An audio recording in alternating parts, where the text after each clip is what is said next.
Yeah, this is a 66 Corvette. We did the, finally we did the rear bushings, shocks, turning the rotors, replacing the brake hoses. That's on the rear. And then finally finish the front end, including this, calipers, wheel bearings. We had the control arms powder coated,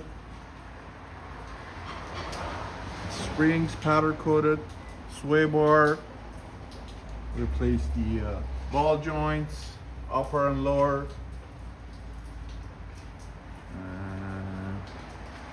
brake hoses, all the bushings.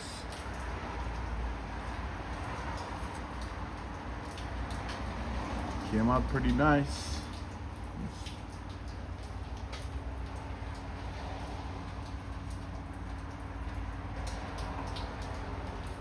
New wheel bearings, seals, bump stops,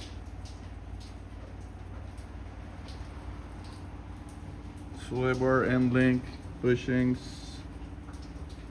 and we also did the damper, steering damper on this one. New hardware, bolts, nuts, washers.